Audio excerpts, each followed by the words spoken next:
Shalom saudara, sungguh luar biasa hari ini. Saya ingin tahu tangan-tangan yang diberkati Tuhan, coba angkat tangannya. Damai sejahtera Tuhan selalu beserta dengan kita. Sebab itu kita akan menyembah Tuhan, kita akan masuk dalam hadirat-Nya. Sebelumnya mari kita berdoa. Haleluya.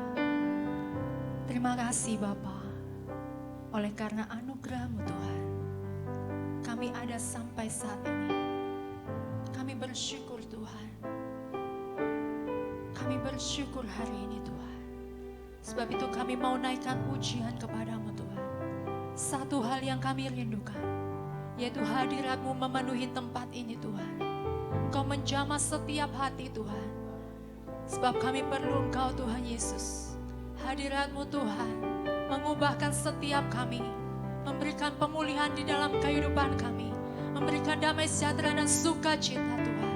Sebab itu kami percaya Engkau hadir di tengah-tengah kami Tuhan, dan kami menyembah Engkau Tuhan. Terima kasih Tuhan Yesus. Bukan karena perbuatanku atau juga kebaikanku,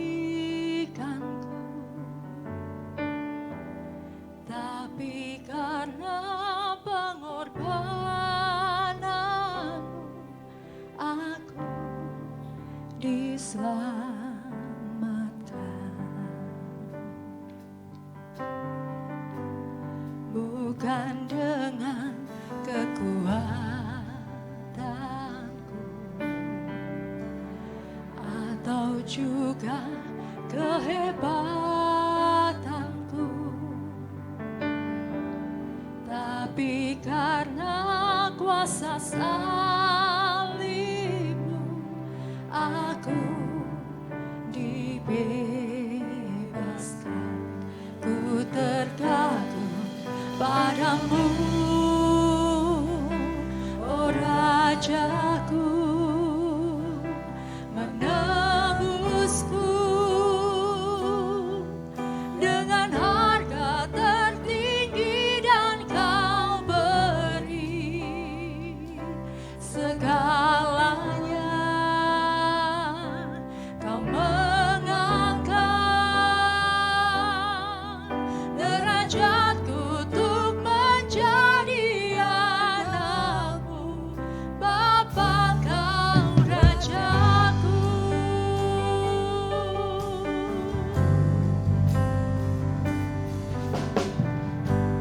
Bukan dengan kekuatanku atau juga kehebatanku, tapi karena kuasa salib-Mu aku dibebaskan. Ku tergantung padamu, oh Rajaku, menebusku dengan harga tertinggi, dan Kau beri segalanya. Kau mengangkat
menebusku dengan harga tertinggi, dan Kau beri segalanya. Amin, amin, amin. Kau mengangkat derajatku untuk menjadi anak-mu, Rajaku, oh Rajaku, menebusku dengan harga tertinggi, dan Kau beri segalanya. Kau mengangkat derajatku untuk menjadi anak-mu, Rajaku, menebusku dengan harga tertinggi, dan Kau beri segalanya. Kau mengangkat derajatku untuk menjadi anak-mu, Bapa, Kau Rajaku.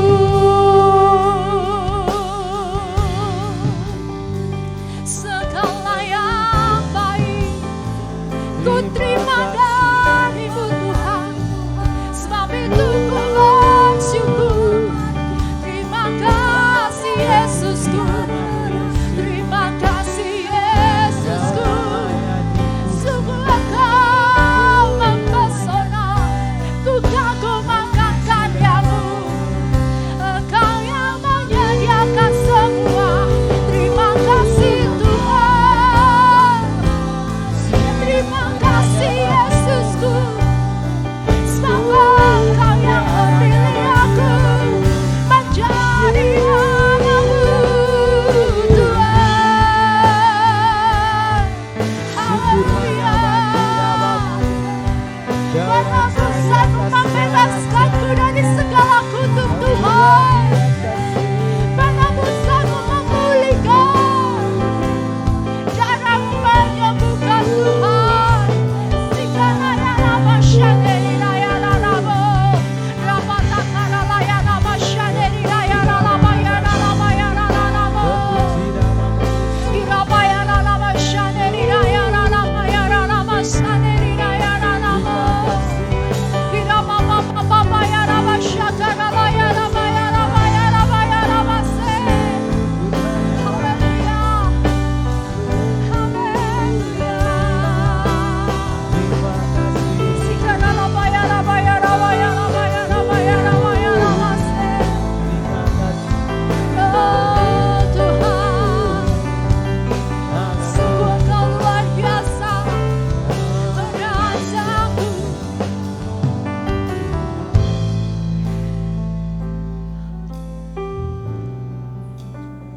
Bersyukur Tuhan,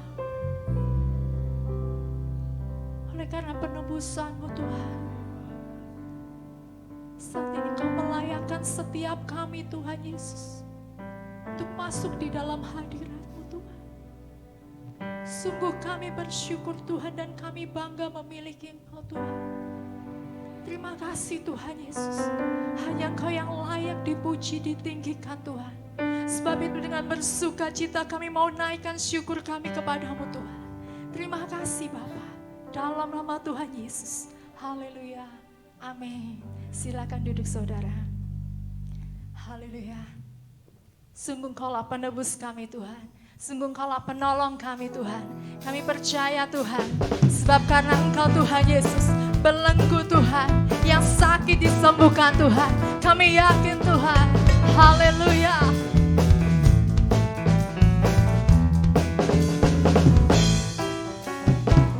Ku tahu Dia penolongku, darahnya tebus dosaku.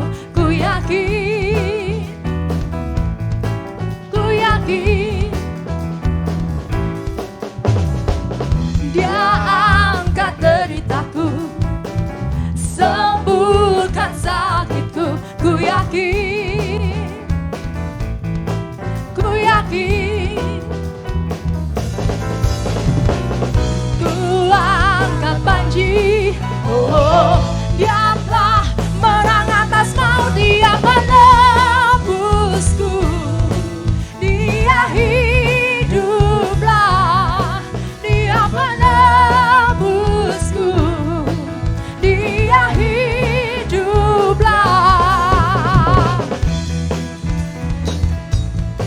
Engkau satu-satunya penolong kami Tuhan. Ku tahu Dia penolongku, darahnya tebus dosaku. Ku yakin, ku yakin Dia angkat deritaku, sembuhkan. Siapa yang sakit disembuhkan, kami percaya Tuhan. Oleh bilur-Mu ku yakin.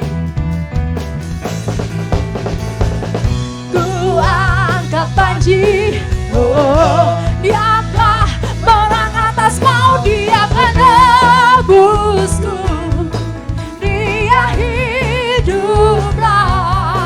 Dia menebusku, Dia hiduplah. Dia menebusku, Dia hiduplah. Dia menebusku, Dia hiduplah. Mari semuanya bangkit. Kau bebaskanku, ku kan bangkit, ku kan menari menyambut kerajaan-Mu datang. Sama-sama katakan, Dia penebusku, Dia hiduplah. Dia penebusku. Amin. Dia hiduplah. Dia penebusku. Dia hiduplah.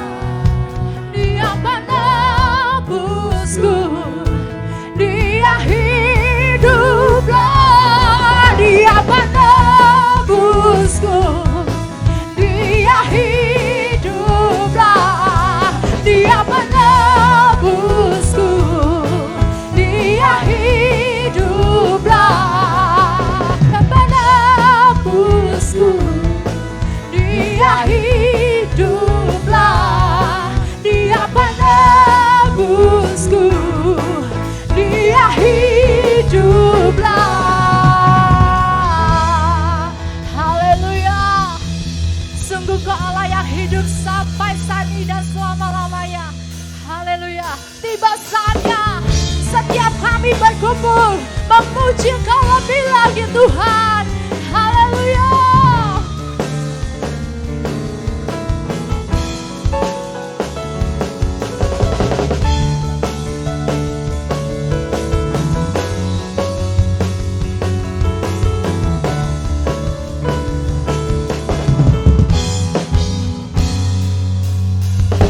Tiba saatnya kami berkumpul bersatu dari segenap suku dan bangsa, berdiri di hadapan tatanan domba, satu suara menyatakan keselamatan bagi Allah yang duduk dan bertata. Kami naikkan pada anak doa, pujian dan kekuatan, hormat dan kekuasaan, kemuliaan bagi Dia selamanya.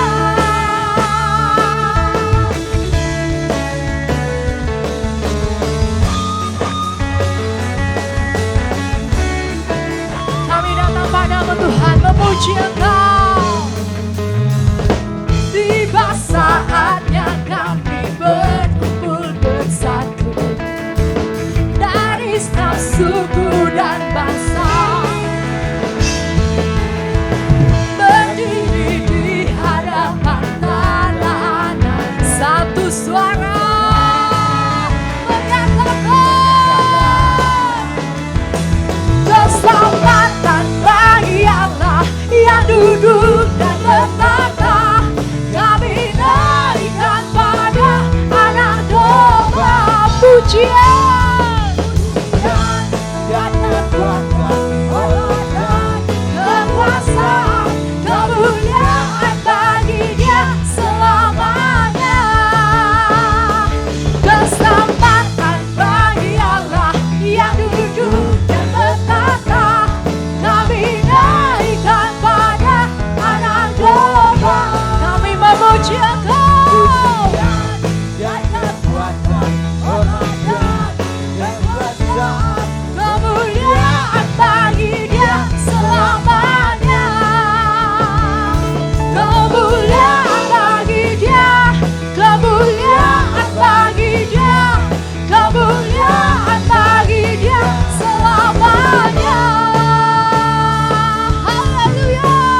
Sungguh luar biasa kasih setiamu Tuhan.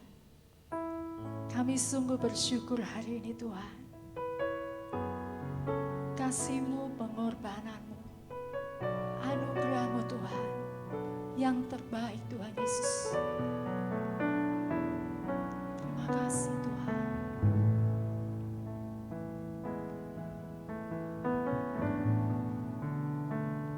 Kasih Tuhan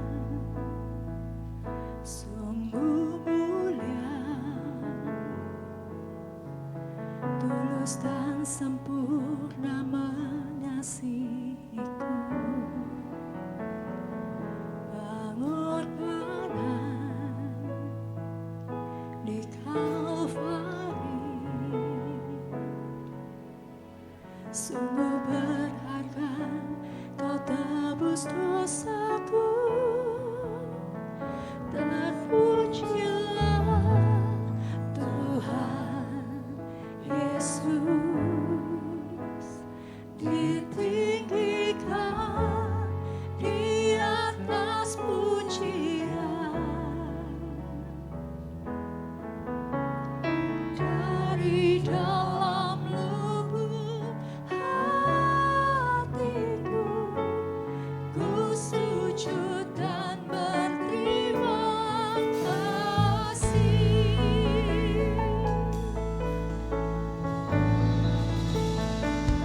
Kasih Tuhan tak bercerai,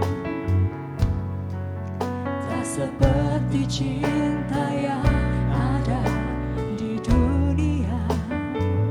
Selalu memberi lebih dari yang layak ku terima di hidupku. Terpujilah Tuhan Yesus, ditinggikan di atas pujian. Dari dalam lubuk hatiku, ku sujud dan berterima kasih. Terpujilah Tuhan Yesus, ditinggikan di atas pujian. Dari dalam lubuk hatiku, ku sujud dan berterima kasih. Terpujilah Tuhan Yesus, ditinggikan di atas pujian. Dari dalam lubuk hatiku, ku sujud dan berterima kasih.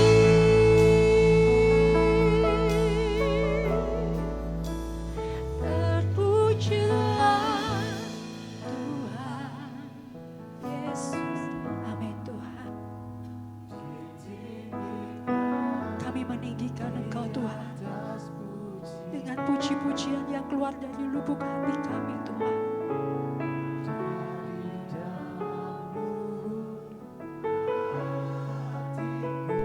Terima kasih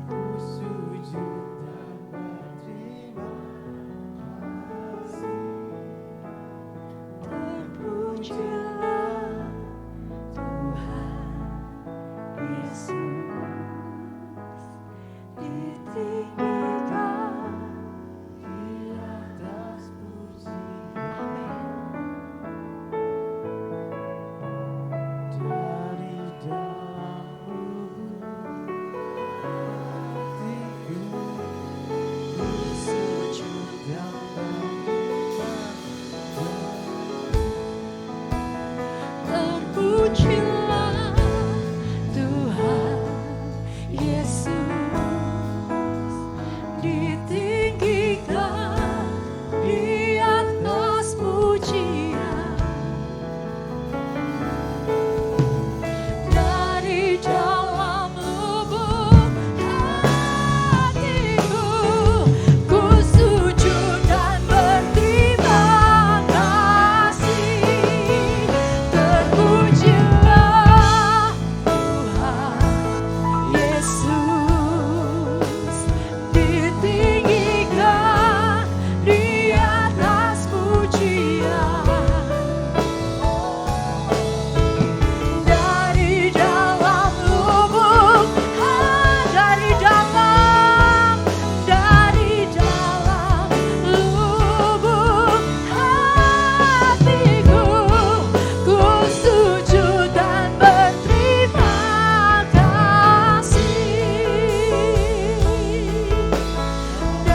memiliki Engkau Tuhan. Mulut kami tidak dapat berhenti memuji Engkau Tuhan. Kami bersyukur buat segala sesuatu Tuhan. Sebab itu Tuhan, kami percaya bahwa dalam kebenaran firman-Mu itu yang menguatkan Tuhan. Mengajarkan kami untuk bersyukur. Membawa kami ke dalam terang-terang-Mu Tuhan. Sebab itu saat ini kami mau mendengarkan firman-Mu. Biarlah Engkau memberkati hamba-Mu yang akan menyampaikannya Tuhan. Dan kami percaya Tuhan Yesus, kami akan mendapatkan rema-Nya Tuhan. Terima kasih Bapa.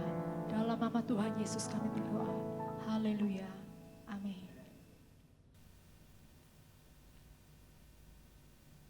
Haleluya, puji Tuhan. Salam Bapak Ibu sekalian. Apa kabarnya? Luar biasa.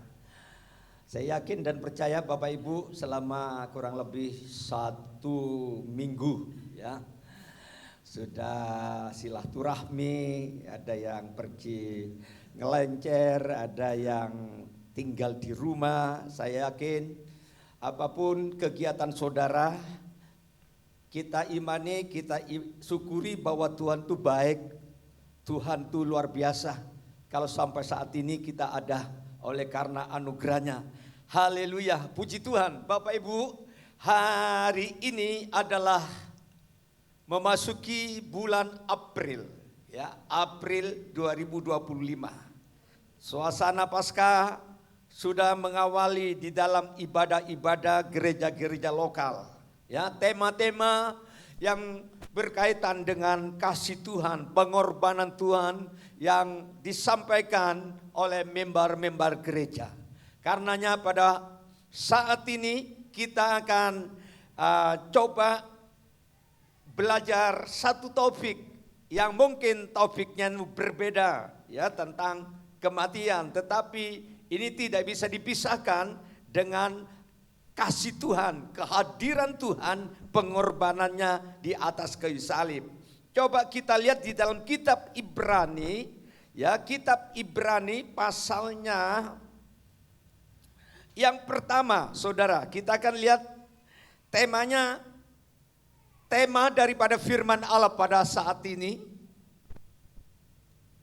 Kristus lebih tinggi daripada malaikat-malaikat. Jadi hari ini kita akan membahas Tuhan Yesus dan para malaikat-malaikat. Pasal 1 kita lihat di dalam ayatnya yang ayat 4 sampai 14. Tapi kita akan baca satu ayat dulu ya, ayat 4 ya, kita baca bersama-sama. Kitab Ibrani pasal 1 ayatnya yang keempat. 1, 2, 3.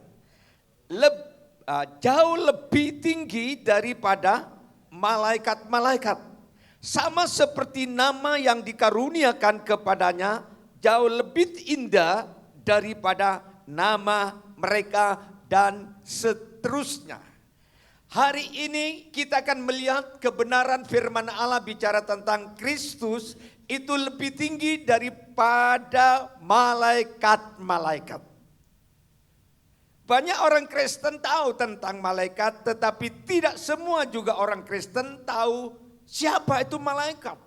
Ya, kadang-kadang punya persepsi yang berbeda, yang menggambarkan malaikat itu ya seperti bidadari dan lain-lain. Memang malaikat itu beda dengan manusia ya. Karena malaikat itu adalah ciptaan Allah yang pertama di sorga. Jadi sebelum Allah menciptakan manusia di dunia, Allah sudah menciptakan para malaikat-malaikat di sorga. Fungsi daripada malaikat ini diciptakan oleh Allah untuk melayani Allah di sorga. Juga untuk melayani umat ciptaannya yang ada di dunia ini. Jadi peranan malaikat itu sangat vital bagi orang-orang yang sudah diselamatkan. Ya. Malaikat itu berbeda dengan manusia. Malaikat itu tidak butuh makan, malaikat itu tidak butuh minum, malaikat itu tidak butuh bekerja atau istirahat dan lain-lain. Karena malaikat itu adalah makhluk yang berbeda derajatnya dengan manusia. Kalau manusia terdiri dari tubuh, jiwa dan roh. Makanya manusia butuh makan, butuh minum, butuh istirahat. Bisa sakit, bisa lemah, bisa susah, bisa putus asa, bisa kecewa, dan pada akhirnya bisa mati atau meninggal. Tapi malaikat tidak. Karena malaikat itu tidak punya daging. Ya. Malaikat itu hidup di alam roh. Jadi malaikat itu bisa berada di mana tempat. Bisa juga ada di sorga, bisa juga ada di alam semesta ini, bisa juga ada di dunia, bisa juga ada di bawah bumi. Nah, inilah hebat perbedaan daripada malaikat. Ya. Tetapi ada satu perbedaan antara malaikat dengan manusia. Bahwa manusia walaupun bisa mati, bisa sakit, bisa susah. Kalau manusia berdosa, meninggalkan Tuhan, menyakiti Tuhan, maortan, apabila manusia itu sadar dan kembali bertobat datang kepada Tuhan, maka pihak Tuhan masih memberi pengampunan, bisa menerima pertobatan seseorang walaupun dia tuh jatuh terlalu dalam. Tetapi berbeda dengan malaikat.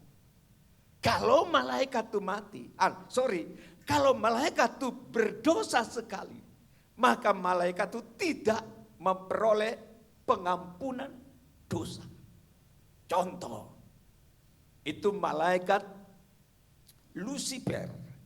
Itu pemimpin malaikat di sorga. Karena dia berdosa kepada Allah di sorga.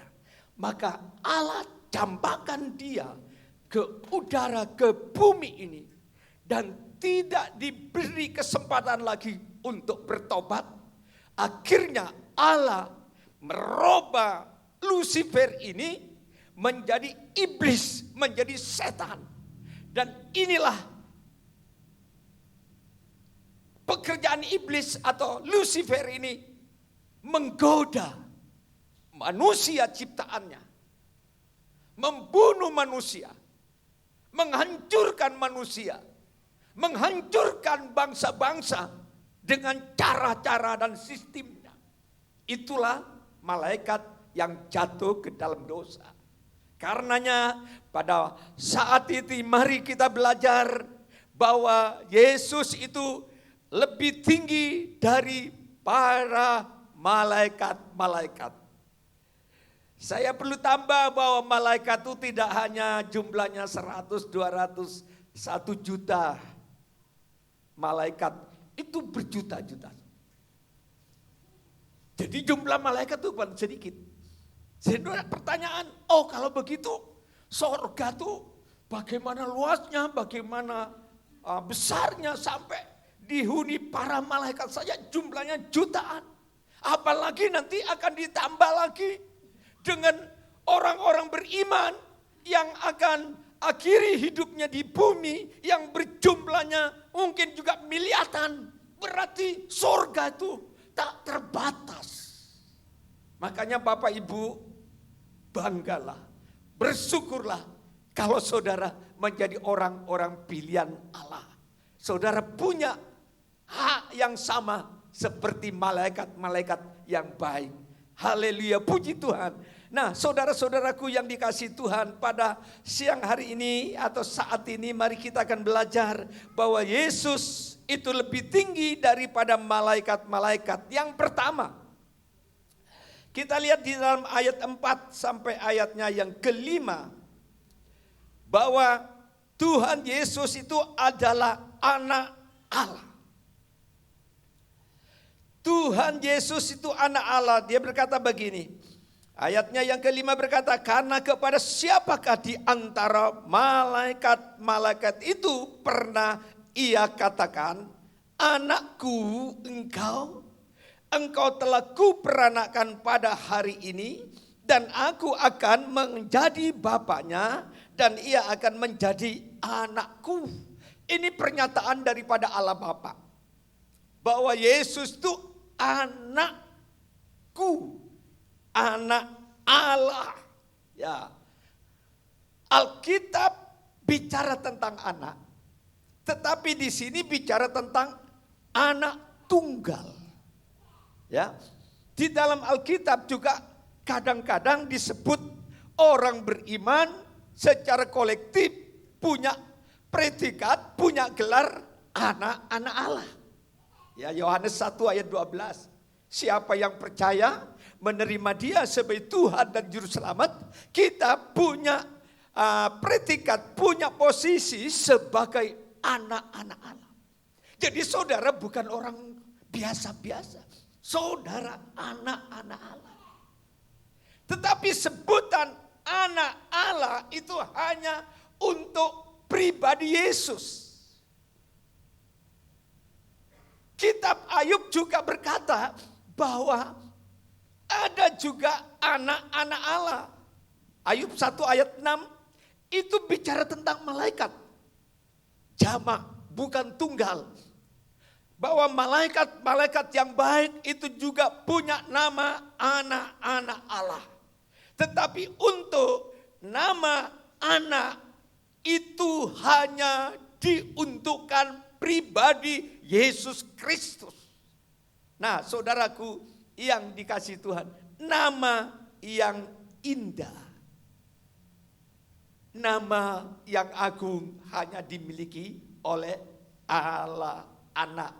Jadi Allah anak ini bicara tentang Tritunggal, Allah Bapa, Allah Anak, dan Allah Roh Kudus. Jadi itulah Tuhan kita. Tuhan Allah Bapa, Allah Anak, Allah Roh Kudus. Ketiganya sah. Ketiganya Allah. Ketiganya Tuhan. Jadi kalau saudara dan saya punya pengakuan iman bahwa Allah Bapa, Allah Anak, Allah Roh Kudus itu adalah pribadi Tuhan kita. Itu tidak salah, saudara. Tuhan kita bukan tiga. Itu hanya istilah-istilah teologi. Contoh, seperti anak kunci. Saudara, kira-kira kunci itu beranak apa enggak? Ya. Saudara, pintu saudara pasti pakai kunci ya. Nah, kalau orang masuk harus pakai kunci, disebut namanya anak kunci. Contoh misalnya anak tangga. Apakah tangga punya anak? Apakah tangga itu punya istri atau punya suami? Enggak. Hanya istilah-istilah secara teologi. Membuktikan bahwa Yesus itu adalah Tuhan. Sama dengan Allah Bapa, Allah Anak. Karena ini yang memproklamirkan juga Allah Bapa. Ayatnya yang ke-5 di situ dikatakan, karena kepada siapakah di antara malaikat-malaikat itu tuh pernah ia katakan bahwa Allah itu Allah anakku engkau telah kuperanakan pada hari ini, dan aku akan menjadi bapamu, dan ia akan menjadi anakku. Itu Allah Bapa memproklamirkan. Makanya ini dasar kepercayaan orang Kristen. Jangan sampai kepercayaanmu, imanmu, keyakinanmu sampai tergeser oleh ilah-ilah lain, oleh Allah lain, oleh agama lain. Karena satu-satunya yang bisa menjamin keselamatanmu, masa hidupmu, masa tuamu, masa depanmu, bahkan masa akhir hidupmu nanti, itu Dia. Dia lebih tinggi daripada malaikat. Yang kedua, kita maju kepada bagian yang kedua. Ayatnya yang ke-6, kita lihat bahwa ia adalah anak sulung yang layak disembah. Yang kedua, dikatakan Yesus itu anak sulung, dan ketika ia membawa pula anaknya yang sulung ke dunia, ia berkata semua malaikat Allah harus sujud, harus menyembah dia. Jadi malaikat itu ciptaan yang ya boleh kata lebih tinggi daripada manusia. Karena dia tidak punya daging. Dia diciptakan langsung di sorga. Dia tidak perlu makan, dia tidak perlu bekerja, dia tidak perlu mati. Ya, tapi dikatakan bahwa masih ada yang harus dihormati, dicintai, bahwa Yesus itu harus disembah sebagai anak sulung. Pertama tadi anak, sekarang anak sulung. Nah, anak sulung itu beda dengan pengertian pada umumnya. Contoh yang sangat sederhana, secara simpel, saya punya ayah satu, punya ibu satu. Tapi punya anak 10 orang. Anaknya ayah saya yang nomor 1 masih hidup sampai sekarang. Usianya 80 tahun lebih. Saya anak nomor 8. Nomor 8. Jadi saya ini KB, ya, orang ibu saya ini KB dulu. Keluarga besar 10 anak. Nah, anak sulung artinya yang pertama lahir dari rahim sang ibu itu punya gelar anak sulung. Ya. Contoh demikian. Salomo adalah anak daripada Daud. Dia punya predikat, punya kedudukan sebagai anak sulung. Tapi di dalam silsilah keluarga Daud, Salomo ini bukan anak sulung. Salomo ini anak nomor 10. Anak sulung daripada Raja Daud yang bernama Amnon. Jadi Amnon itu anak sulung yang lahir pertama. Salomo anak nomor 10. Artinya 10 berikutnya itu pun lain ibu. Karena Salomo lahir dari seorang ibu yang bernama Bathsheba. Ya. Nah, saudaraku, tetapi di dalam pandangan Allah Bapa di sorga, derajat daripada Salomo ini dikatakan dia anak sulung. Jadi pengertian anak sulung itu beda dengan pengertian dunia pada umumnya.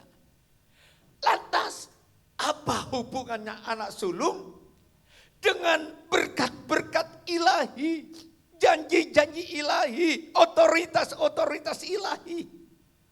Ya, saudara-saudaraku yang dikasih Tuhan, karena dia itu anak sulung, artinya dia harus yang utama.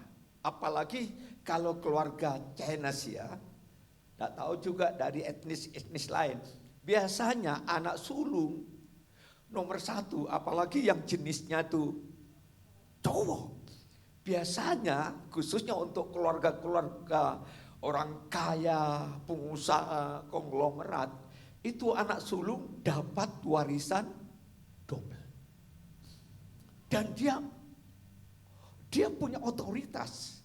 Biasanya orang tua itu selalu memberikan kepercayaan bukan kepada anak bungsu, selalu diutamakan anak sulung. Karena anak sulung ini yang akan melahirkan atau meneruskan dunia bisnisnya, dunia usahanya, juga menjaga dinasti keluarga ini. Dia punya otoritas double.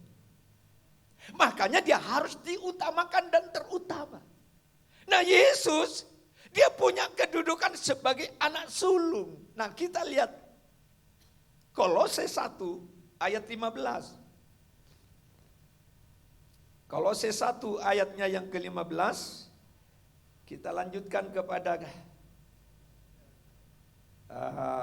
1:15.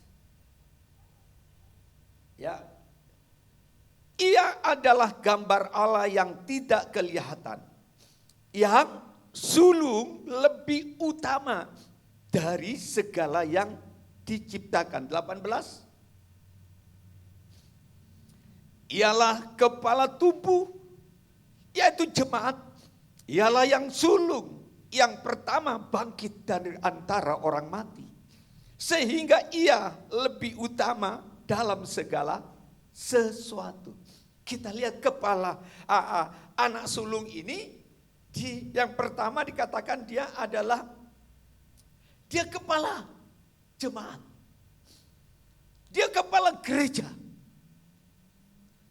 Karena Yesus itu kepala gereja, kepala jemaat, kepala orang-orang yang ditebus oleh Yesus, maka yang menjadi poin utama, kepala dan jemaat atau tubuh Kristus ini harus dijaga, dipelihara, supaya hubungan antara kepala dan tubuh atau jemaat ini jangan putus. Saudara, kita lihat dunia medis, dunia kedokteran. Manusia bisa dipotong tangannya. Bahkan 2 tangan pun dipotong. Mungkin juga 2 kakinya dipotong. Tapi orang ini masih hidup, saudara. Dulu waktu saya pelayanan di tahun 79 di Solo ada rumah sakit RC, itu rumah sakit cacat, saudara. Namanya rumah sakit cacat. Jadi mahasiswa kalau hari Sabtu itu dilepas untuk pelayanan ke rumah-rumah sakit. Di antaranya rumah sakit cacat. Jadi waktu kami masuk ke ruang rumah sakit cacat ini, ternyata pasiennya hampir 70% itu orang cacat. Mereka adalah korban perang tim-tim, ya, puluhan tahun yang lalu. Dan saya lihat pasiennya tuh ngeri-ngeri. Ada yang kakinya 1 tidak ada 2 kakinya tidak ada tangannya puntung, ada yang badannya ini diikat tampar ke atas gitu karena tidak bisa bergerak, dan macam-macam lagi cacatnya. Nah, tapi kita lihat ternyata mereka masih hidup. Walaupun berpisah dengan anggotanya. Tetapi coba, kalau tubuh ini berpisah dengan kepala. Katakanlah kepala kita ini dipotong. Teknologi dunia kedokteran secanggih sehebat apapun, kira-kira kita ini masih hidup apa tidak kalau kepala kita ini dipotong dengan tubuh? Mati kan? Itu gambaran. Jangan sampai kita sebagai orang beriman, kita jadi putus hubungan dengan kepala. Itu Yesus Kristus. Kita harus pelihara keintiman. Kita harus menghormati sebagai kepala.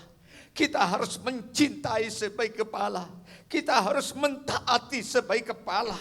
Sampai kapan kita hormat, cinta, mengasihi, ikut, mengabdi? Sampai akhir hidup. Engkau dan saya bisa putus hubungan dengan teman, dengan sahabat, mungkin juga dengan pacar, mungkin dengan orang-orang yang dikatakan orang baik, orang yang bisa menolong, bisa membantu, bisa memberikan semangat, bisa saja putus hubungannya. Tapi jangan pernah Jangan coba berpikir engkau putus dengan kepala kita. Itu Tuhan Yesus Kristus. Tepuk tangan tuh iya. Karena dia hidupmu. Engkau boleh dikhianati istrimu. Engkau boleh dikhianati sahabatmu. Engkau juga boleh dikhianati oleh teman sepelayananmu. Kau tidak perlu stres. Karena dia kepala. Maka kita setiap waktu kita berkata, Tuhan terima kasih. Aku ada sampai detik ini. Karena engkau. Hidupku karena engkau. Bukan karena siapa-siapa. Dunia boleh meninggalkan kita. Siapa-siapa bisa meninggalkan kita. Yang penting dia harus diutamakan. Karena dia kepala. Yang kedua, dia harus yang terutama dan harus diutamakan. Dia kepala harus yang terutama. Harus diutamakan lebih daripada yang lain. Karena yang lain-lain itu semuanya satu saat akan hilang, akan sirna, termasuk apa yang kita miliki, apa yang kita pegang, apa yang kita simpan di bank. Satu saat kita akan tinggalkan, satu saat akan hilang, satu saat kita akan lupakan itu semuanya. Maka kita harus utamakan yang utama, bahwa dialah utama dalam hidup kita. Saudara boleh bekerja sepanjang bulan puasa, cari keuntungan double. Tapi saudara jangan sampai tinggalkan ibadahmu. Dia hidupmu, dia selamatmu. Jangan remehkan dia, bahwa uang lebih penting daripada dia, jangan. Kalau dia mau ambil, tidak butuh 1 minggu. Kalau Tuhan juga marah, hanya beberapa menit. Negara-negara yang hebat, kuat, gagah, bangunan yang begitu canggih, beberapa menit disapu bersih. Kalau Tuhan marah. Makanya kita harus, orang Kristen harus menempatkan dia yang utama dan yang pertama. Karena dia lebih tinggi daripada malaikat. Yang ketiga, ayat 7 dikatakan apa? Ibrani, kembali kepada Ibrani pasal 1. Ayatnya yang keberapa tadi? Kecil ini. Ibrani 1 ayat 7. Ia harus dilayani oleh para malaikat. Dan tentang malaikat-malaikat ia berkata, yang membuat malaikat-malaikatnya menjadi badai dan pelayannya menjadi nyala api. Jadi malaikat diciptakan untuk melayani dia. Termasuk itu pemimpin malaikat, Mikael, Gabriel, dan masih banyak lagi, Abaddon. Kan ribuan, jutaan malaikat. Malaikat ini diciptakan supaya melayani Tuhan. Melayani Tuhan dan melayani orang percaya. Termasuk saudara dan saya. Bahkan dikatakan oleh firman Mazmur atau Matius, sebenarnya anak kecil itu sudah dikasih sapam oleh Allah, yaitu namanya malaikat. Jadi anak kecil, orang beriman itu sudah punya sapam, saudara. Sapamnya itu malaikat. Makanya kita sebagai orang beriman, jangan terlalu 100% percaya kepada sapam, percaya sama karyawan, bersama kepada orang kepercayaannya. Lebih baik kau percaya 100% kepada di atas. Ada seorang ibu cerita kepada saya. Ibu ini dia suka berjanji sama Tuhan. Suka bernasar untuk Tuhan, untuk pekerjaannya. Satu hari saya tanya, gimana? Waduh Bang, saya ini tertipu. Apanya yang tertipu? Pekerjaan saya ditipu, dikorupsi oleh orang kepercayaannya. Berapa? Itu hampir 1 M katanya bobol. Siapa yang bobol? Ya orang dalam kepercayaannya. Oh. Ya sabar aja. Semua yang ada di dunia tidak ada yang langgeng, bisa habis. Ya. Tapi saudara punya satpam secara gratis. Ya, yang akan memelihara usahamu, menjaga usahamu, menjaga rumah tanggamu, menjaga kesehatanmu, menjaga bisnismu, menjaga anak-anakmu, ya. Karenanya kita sebagai anak Tuhan, kita mari percayakan sungguh-sungguh sama Tuhan supaya Tuhan juga bisa memerintah para malaikat-malaikat untuk melayani Bapa di sorga, melayani saudara dan saya.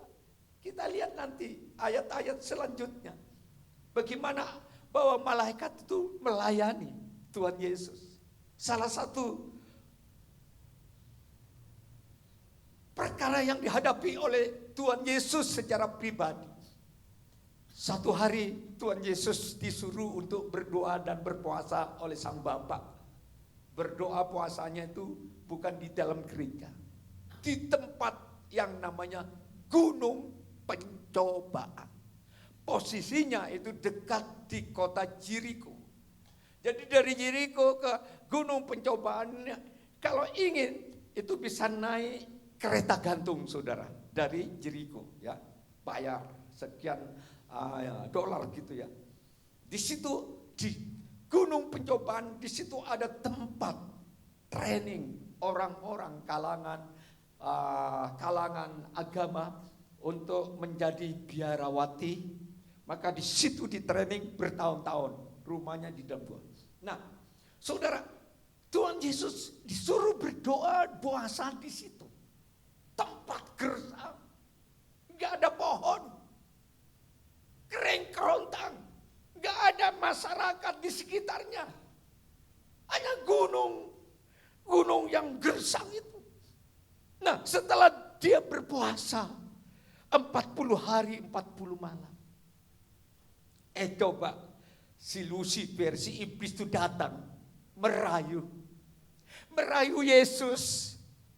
Dan si Lucifer itu berkata, kalau engkau anak Allah yang berkuasa, coba jadikan ini batu menjadi roti. Kira-kira Yesus bisa enggak mengubah batu jadi roti? Sangat bisa, terlalu bisa. Karena dia pencipta. Tapi karena yang menyuruh itu adalah iblis. Dia tidak turuti keinginan, kemauan si iblis. Walaupun secara fisik dia lapar. Karena 40 hari waktu buka puasa sudah tiba. Di situ tidak ada warung, tidak ada kedai, tidak ada pabrik roti. Mau di mana beli roti? Secara fisik dia lapar, tapi karena yang menyuruh adalah iblis, dia tidak dengarkan suara iblis. Akhirnya dia bawa ke atas puncak bait Allah. Dia bilang, kalau engkau Allah yang berkuasa, coba jatuhkan dirimu. Pasti para malaikat-malaikatmu akan menopang engkau. Kau akan terlindung dari kematian. Tapi yang nyuruh itu iblis. Si Tuhan Yesus juga tidak mau. Dan yang ketiga, puncak ujian. Ini yang sering kali. Ujian-ujian, godaan-godaan ini kadang-kadang banyak orang Kristen yang tertipu karena kekayaan, karena harta. Dia bawa ke sebuah gunung yang tinggi. Yesus suruh memandang semua. Coba perhatikan, pandang seluruh kekayaan dunia itu berada dalam kekuasaanku. Apabila hanya beberapa detik saja, beberapa menit saja, kau sujud menyembah kepadaku, maka seluruh kekayaan dunia kuberikan kepada Yesus. Coba saudara, kalau tawaran itu datang kepada saudara dan saya, pasti bilang, oh ini puji Tuhan, ini berkat Tuhan. Aku jadi orang kaya sekejap mata. Aku langsung punya fasilitas secara materi, akan serba wah, rumah mewah, mobil mewah, uang banyak, seluruh fasilitas, jabatan. Cuma sujud menyembah hanya beberapa menit, apa sih salahnya? Tapi Yesus katakan, hei, kau harus menyembah hanya kepada Allah. Waktu Yesus berkata dengan firman-Nya demikian, iblis tinggalkan Yesus karena tak mampu menggoda Yesus dengan materi, dengan kesombongan, dengan mengubah batu menjadi roti. Apa yang terjadi? Kita lihat ayat 11. Coba tayangkan dulu bagaimana fungsi tugas daripada malaikat. Ayat 11 dari Matius pasalnya yang keempat. Silakan baca bersama-sama. Yuk.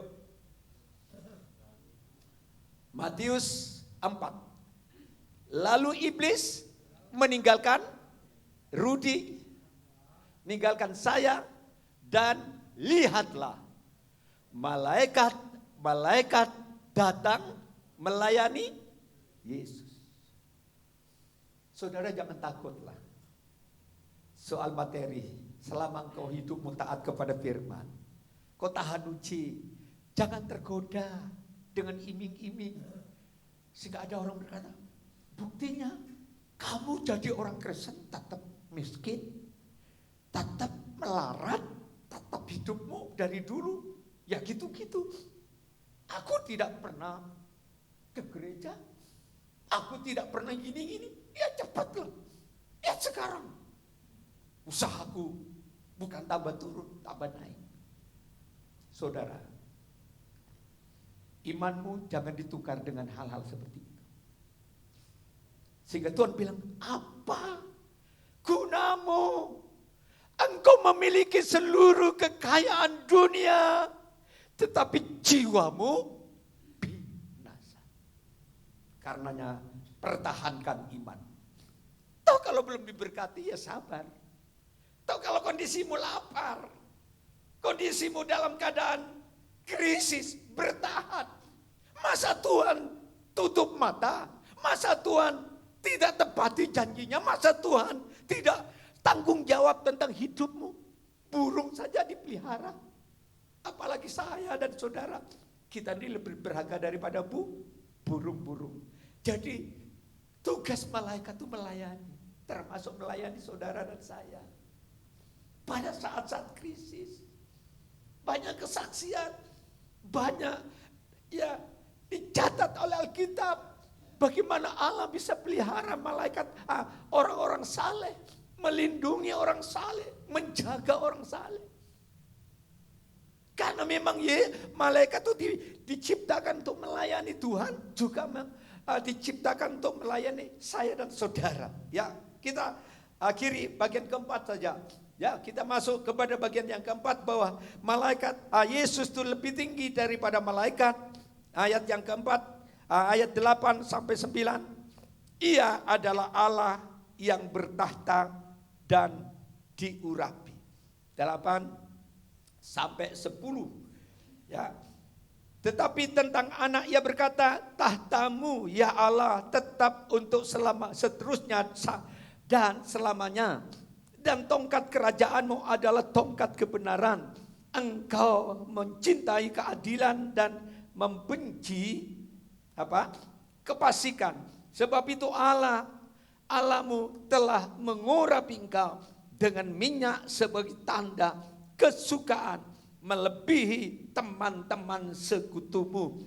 Yang keempat, ia adalah Allah yang bertahta dan yang diurapi. Ya, tahta. itu berbicara tentang Yesus itu adalah Raja. Yang bisa duduk di tahta itu tidak semua. Malaikat juga tidak diizinkan duduk tahta. Orang saleh-saleh pun yang ada di dalam Alkitab tidak pernah diizinkan duduk di tahta. Yang bisa duduk di tahta itu adalah Tuhan Yesus. Dikatakan dia duduk setelah dia hidup di dunia melaksanakan misi Bapa. Setelah itu dia wafat di atas kayu salib, dikubur. Pada hari yang ketiga dia bangkit.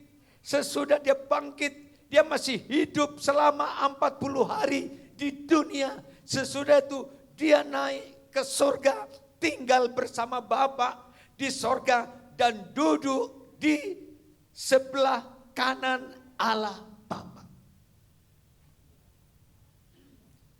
Jadi tahta itu mungkin juga hanya ditempati Tritunggal ini. Allah Bapa, Allah Anak, Allah Roh Kudus.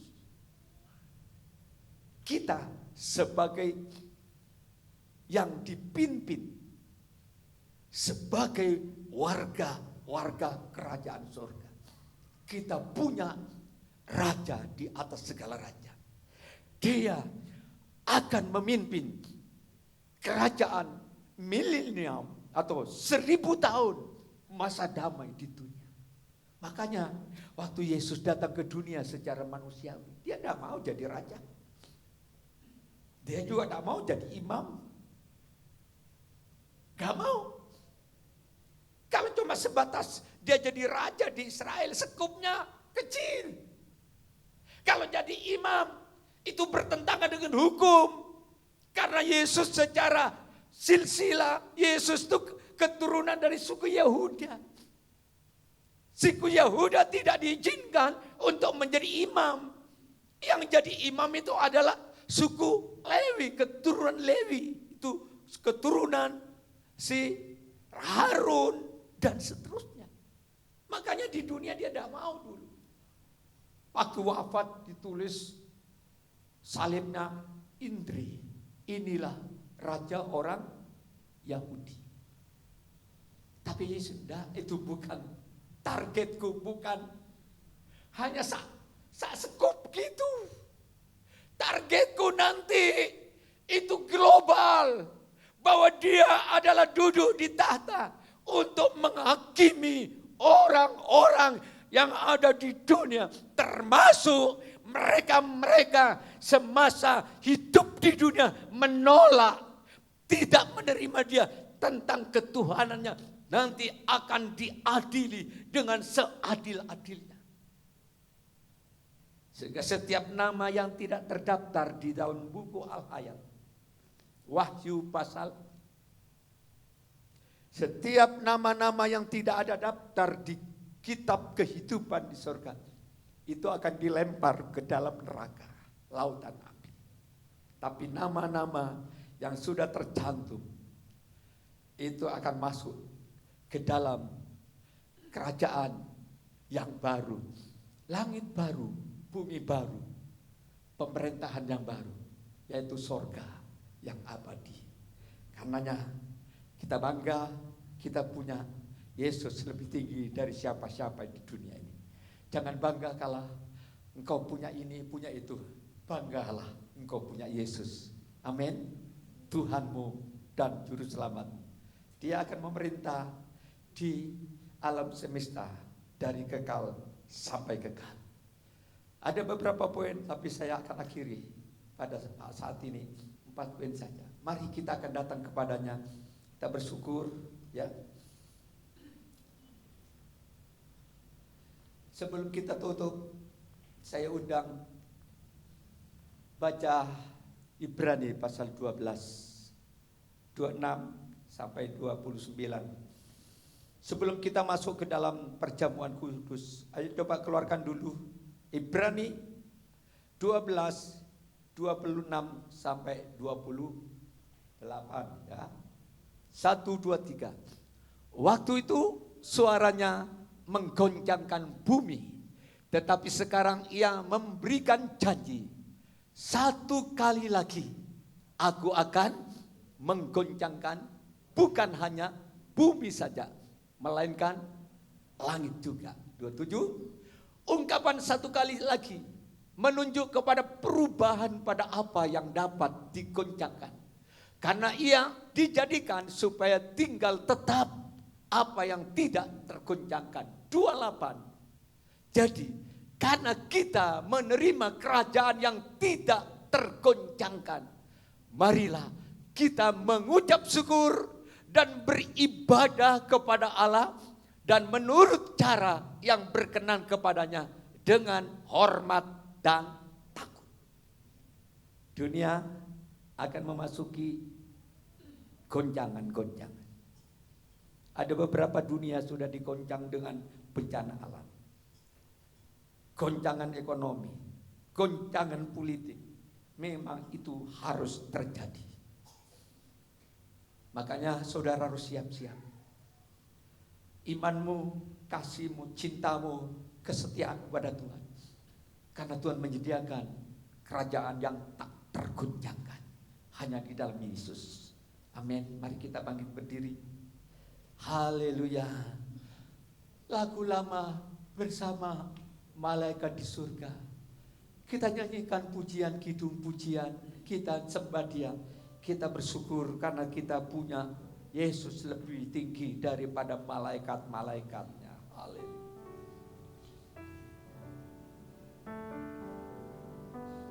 Bersama malaikat di surga.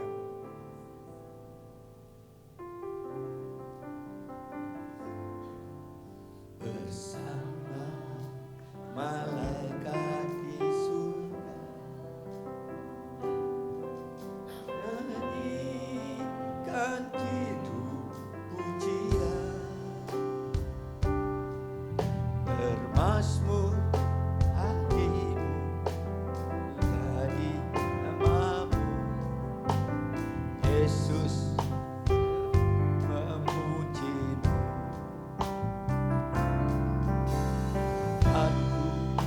Ku angkat padamu masuk dalam hadirat-Mu, karena kasih-Mu ku jadi milik-Mu. Yesus, aku menyembah-Mu. Sekali lagi bersama malaikat, sama malaikat di surga, nyanyikan kidung pujian, bermazmur bagimu, ku menyanyi namamu, Yesus, aku memujimu. Sembah Dia, Hosana, Hosana, aku memujimu. Haleluya, haleluya, aku menyembahmu. Hosana, Hosana, Hosana, aku memujimu. Haleluya, haleluya, aku menyembah. Sekali lagi Hosana, Hosana, Hosana, aku memujimu. Haleluya, haleluya, aku menyembah. Aku sembah Dia, aku menyembah. Aku sembah Dia, menyembahmu. Mari sembah Dia. Haleluya. Hosana, Hosana, Hosana, Hosana.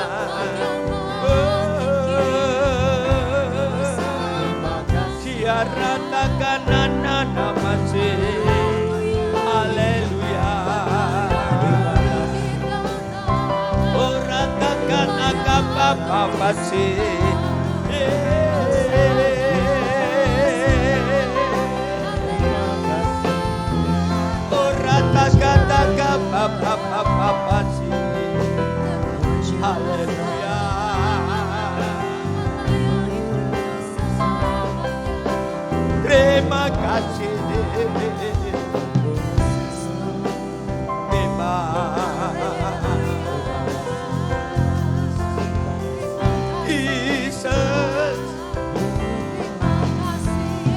Jesus, hanya Engkau yang terutama dalam hidupku.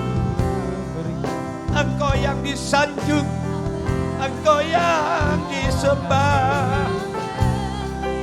Engkau mati di kayu salib untuk menyediakan tempat bagi kami, tempat yang tak tergoncangkan. Dunia dan semua keindahannya akan mengalami goncangan-goncangan, tapi kami merasa aman, merasa tenang pada saat kami dengar firman Allah. Engkaulah jaminan hidup kami, Engkaulah tempat yang aman bagi jiwa kami, bagi keselamatan kami, bagi keluarga kami, bagi masa tua kami, bagi masa depan kami. Engkaulah Yesusku. Terima kasih. Banyak jasa-jasa malaikat yang sudah menolong, memberikan bantuan kepada umat Tuhan, hamba-hamba Tuhan. Karena memang itu perintah-Mu. Tapi kami tidak akan menyembah malaikat. Kami tidak akan sujud kepada malaikat. Kami tidak menghormati malaikat. Kami hanya mau menyembah Engkau. Kami mau hormati Engkau. Karena Engkaulah Tuhan pencipta kami, penyelamat kami. Terima kasih pada siang hari ini. Taburan firman Allah mengajar dan mendidik kami. Supaya kami tetap mengutamakan Dia sebagai kepala gerejamu, kepala tubuh jemaatmu. Supaya kami tetap hidup, tetap kuat dan bertahan di tengah-tengah goncangan dunia. Terima kasih Bapa kepada hamba-hamba Tuhan yang bertugas untuk melayani. Saya undang untuk maju ke depan, mempersiapkan untuk melayani umat Allah dengan tubuh dan darah Yesus. Haleluya. Hari ini kami sudah bersekutu dengan tubuh, dengan firman, dengan roh-Mu. Kini saatnya kami juga bersekutu dengan tubuh dan darah Yesus. Kuduskan, sucikan roti dan anggur ini. Kami terima dengan iman di dalam nama Tuhan Yesus Kristus. Biarlah tubuh dan darah-Mu menjadi satu dengan tubuh roh jiwa kami. Haleluya. Silakan duduk jemaat Tuhan.